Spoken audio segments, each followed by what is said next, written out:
Welcome to another edition of this Geno program. Today we are talking about health and we're focusing on the health sector. And to have this discussion with us to tell us about the way forward, everything health, we'll be talking to the Honorable Dr. George Norton, Minister of Public Health. Minister, thank you very much for taking some time to sit with us. Thank you very much. If we are to get right into our discussions, Minister, on the H1N1 virus, I know we have seen one case as reported, but have we seen any other or any suspected? Here again, um, we must consider ourselves, I might say, lucky, because in Trinidad, for instance, you had 29 cases, you had 4 deaths. Trinidad is 1 hour away from us, flying time. The case that we had that came into Guyana, which means that he wasn't contracted here in Guyana, passing through Trinidad from China, stayed for a few days in Guyana and left. And that case, I don't think it was contracted here in Guyana. Now, persons treated that patient. That patient had relatives. From the time we suspected that was the case after we took off the samples, we keep following the health caregivers that dealt directly with that patient and the relatives of that patient. So far, no examination was positive in that respect. But Minister, even in the advent something like this happens, our authorities at the various ports of entry certainly, and this is why I said that even because we were so prepared for Ebola, where we had our focal point, which is directly in communication with the international health regulations, that is managed by the Center for Disease Control of the United States of America in Atlanta, Georgia. Where our focal point in Guyana would have been notified that, listen, at such and such a date, in so much days to come, a person who is coming to your country, who had been in a country where Ebola was concerned, where Ebola was, tells us that, we're in communication, we're not isolated. And quite rightly, we did what is recommended. We keep a tab on the person. We keep communication with the person. And as I said before, we are prepared. We have the necessary protective gears. We have the personnel as a technical personnel. We even had the wards just in case we need what is known as quarantine. And that was for the Ebola. Now, I heard somebody mentioning about quarantine for the Zika. They don't know what they're talking about. Okay, we know what we are doing, and this was something that we were asked to make certain that it exists. All we're asking for is, if any help at all, is for international organization to come and evaluate what we have on the ground, to tell us, well, you might need to strengthen here or you might need to strengthen there. But we have, and we're ready. You're that confident? I am that confident. Minister, I will shift a little bit to the capacity of the National Reference Lab, which was established a couple of years ago. Do we have the capacity now, or maybe anytime in the future, do you see, for us to test for the H1N1, chikungunya, and all other diseases of that I'm sort? glad you brought this up. The National Reference Lab was something that, it was like a dream come true. And there is no doubt about it, and I keep saying, give credit where credit is due. The National Reference Lab was probably one of the best labs in the Caribbean. Before CARFA, we could have been where CARFA is today. In the case of chikungunya, for instance, we had equipment in that National Reference Lab that could have tested for chikungunya. We hadn't the personnel. All we needed to do was to get somebody trained, and we could have had it done here. Things went downwards, where persons start leaving the jobs for different reasons. And we're in a situation now where we're not as good as we were before. We should have always been improving. And we should never have been in a situation where we have to send to Trinidad samples. I agree with that. I agree with that, that we should never have been in a situation where we have to send samples to test for H1N1, for chikungunya, for Zika. Never at all. Because we've been in a situation before where that would not have been necessary. Things went downwards. And now we have to do that. But we're hoping that we will get back and get back soon because we're having the necessary support. We're having a we're in communication with CDC, we're in communication with PEPFAR, and already we have identified a director who's very much experienced, who is dedicated, and who we think will put that lab back where it is supposed to be and where it should have been. But things take some time. The supervision, the evaluation, we have persons in place who can do that. But currently, Minister, what's going on there? Is it up and functioning? Is it doing anything at all? It is up and functioning, but it has the capacity, the potential to do much more than it is being done, and we want to make full use of the potential of that lab. With regard the drug situation within the various regions, can you give us an update? Now, I'll tell you what. Let us be frank. There have been a situation probably existing for 23 years where sole source was the main, let's say, method used. And you had one big company who had a monopoly of the supply of medications and medical supplies. There was a cry from all around that was unfair to the rest of providers, and that we should change that system. And we thought, because the track record of that company is not one that anybody should be proud of, where the reports have shown where medication monies were received for medications that were never delivered, where 100% was paid up front for the procurement of medications and so on. So we had to change that system. Okay, like any change, you will run into some difficulties. Okay, last year was election year. The budget was presented somewhere in August, and we changed the entire system. Apart from changing from a sole sourcing system to one of let's say open tendering with competitive bidding, we also changed the situation at the level of the regions, where no longer is the Central Ministry of Public Health procuring medication to send out to these different regions. The regions were given the allotment, the budgetary allocation for them to be able to purchase medications for themselves by sending a list. Because, for instance, what the people might need in Region 9 or in Region 7 in terms of medication would not be the same that they would need in Region 4 or in Region 5. You understand? So it is good in terms of control and letting us know where we are.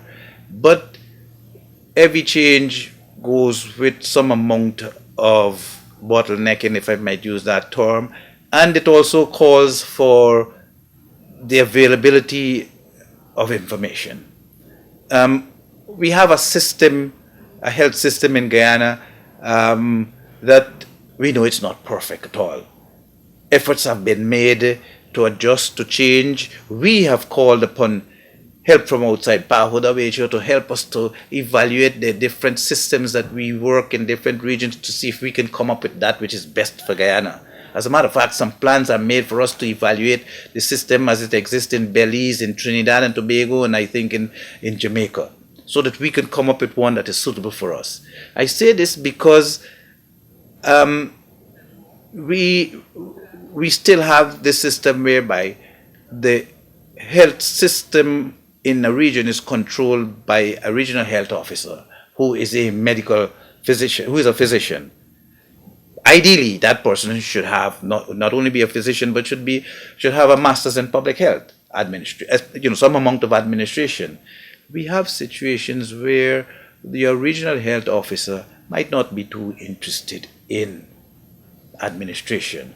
They spent 7, 8 years in a clinic with the idea of treating people. For you to say, well, you're experienced, you're the most experienced, and as a result of that, you must be given the responsibility to find. Some physicians are not interested in finding out if they need gasoline in the region, if the boat is functioning, if the car is running, and things like that. Okay? As a result of that, we find that we have to build capacity. And, sometimes I was accused, for instance, of employing persons who are not qualified. But that is a situation that Guyana has to contend with. We have positions that can't be filled because we don't have the suitable qualified persons. What I'm interested in is results. The person who is there, I want him to give me the results that I expect.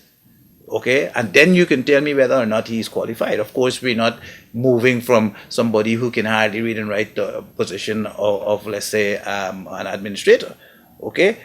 But my point is, we're going to run into some bottlenecks. And our regional health officer, who is responsible for sending down that list of medication that they need in the region, might not be as efficient as we would like them to be, or it might not. The process might be tardy. We sent them money down in the month of November, and we had to close off by December. So monies might be going back into the system. Nobody wanted that. We have need for the money. Okay, but we reach in a situation where they definitely are stockouts. Okay, they are stockouts, but we already have put things in place to correct that situation. You would have noticed in the newspaper an ad came out for the tender process. The bid document was on sale. We ran into some difficulties, and we need to make some adjustment.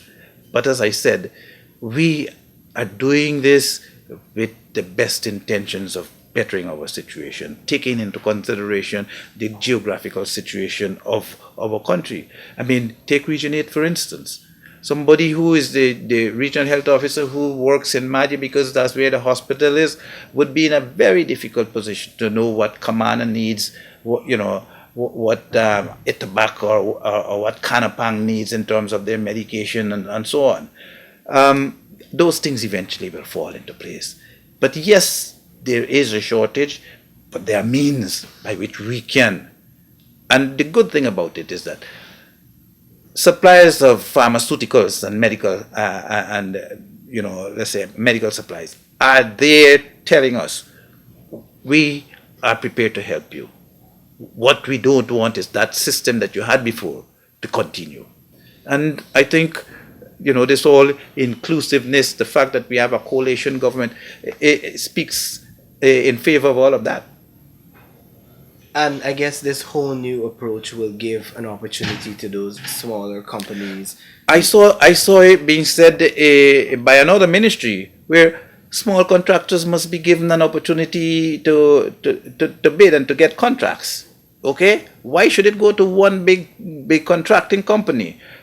I mean, I am not saying that we are going to spread out thin simply because we want that small person to get an opportunity to get, because the procurement of medication or pharmaceuticals is a complex business. There are strict rules and regulation concerning it. It's like the Food and Drug Department. Okay, and these are rules and regulations that are laid out by international standards. While we keep focus on those standards, I think that more and more we will have persons, and I like this idea of the competition. But one would find it strange to imagine that companies like Ansa McCall, a big company, not Jedis Grant, it's now called Neil and Massey, for instance, or the other one. It's now taken over Jedis Grant. But these are big companies. You've got people like or companies like Medicare, like Mike's Pharmacies, and IPA and so on. IPA, and it's been around. They must have over the years developed some form of expertise that would be in favor of Guyana, rather than having one person who, regardless of whatever the situation is, you know. So while I agree, yes, there are certain strict rules and regulations that we are not going to compromise on, we would like to see more persons, because medication is produced all over the world, not only in India, not only in Brazil, not only in the United States, not only in Europe, all over. Okay? And sometimes we need a particular medication from a particular area. For instance, all these anti-snake venom are not necessarily the same and appropriate for Guyana. If we bring in from the Middle East the anti-venom for the cobras and the rattles that they have there, it might be ineffective to the labarian, the bushmasters, and so on that we will get from Guyana or in the Amazon area, which we can buy from Brazil. You understand? So we are comfortable with a widespread as much as possible. Minister, on the issue of the regional health services, as you explained what obtains there, do you believe by any chance an overhaul of the system or a review of the system is needed? Definitely. And that is why we call in PAHO in the first instance to help us. And PAHO has sent down a consultants who have first of all studied the Bobby's Regional Health Authority, because that I think was a disappointment to all who was concerned with it, even those who probably was involved in its formulation. We don't know if the system that exists in, for instance, region 10, if the system at Linden is the best thing for Linden. We're not so certain. We're using the Georgetown Public Hospital with a board that controls the hospital, board run by a chairman. But Georgetown Public Hospital has got some problems as well. We still have this we refer to as an overcrowding at the accident and emergency department, where patients are there for more than 24 hours waiting to occupy a bed upstairs. Our maternal mortality rate is one that nobody even wants to think about. This is in spite of the fact that I visit and get the report every day on what is taking place there. Persons said Dr. Norton wants to it's not micromanage, it's having the available information at my fingertips so that I can know what is happening. If babies are dying from the NICU department, then we have to close it down. And we can only close it down if we know, the amount that is taking place. So while we have a board that is set up there running with a CEO and a director of medical service and so on, we still don't know if that is the point. And it is for that reason we are going to look at Belize, we're going to look at Trinidad, because for some persons are saying that the Trinidad regional health system is up and functioning. Okay, we look at Jamaica to see what they're happening. But I know we need a revamp. We do need a revamp in the situation in Guyana. But here again, and this is what we must never forget, Guyana is no small little island, where you can get to the main referral center for any accident within 50 minutes. Not true at all. Guyana is a very, very large country with rough terrain, where accessibility of patients to main referral center can be a headache. So we have to take a lot of consideration into the regional health system, the hospitals. For instance, we have been making every effort to get Bartica into a tongue. But it makes no sense making Bartica a tongue if you don't have a hospital in Bartica that can function as a tongue. Hence, Bartica at present now has got for the first time a specialist in ear, nose and throat, a specialist in dermatology, a specialist in gynecology. We're hoping to get the NICU forming shortly with an anesthesiologist, the theater operating, so that we can ease the pressure that we have on the Georgetown Public Hospital. It is for this reason we right now are working to see if we can utilize the vacant ward that was at the Leonora Hospital with good beds, with a birthing room and birthing beds. not being utilized. And we have patients sharing beds at the Georgetown Hospital, something that we spoke about so many a times before. I have been shadowing Minister of Health for over the years, and that was one of my, something that I promised the nation. And so I agree with Mr. Granger when he said every effort must be made to let sharing the beds, with newborn babies, that two mothers on two babies on one bed, that must be something of the past, and we are making every effort to get that. So and we want to do it on the short term as well as the long term basis. Fine, we're going to have that fifth bed hospital extension of the maternity section, but we have to look and see why is it that we weren't using the lower hospital to maximum capacity when you have nurses there who said they used to deliver babies. We want to know what is the situation there at the West Memorial Hospital. Why they're not working 24/7 when the nurses from that hospital is coming over to the Norton hospital to do overtime. You understand? So these are some of the situations that we have. We got to do everything possible to utilize the institutions, the resources, particularly human resources we have at its maximum. And when we start doing that, then we will have a better health system than we ever had before, and we're working towards that.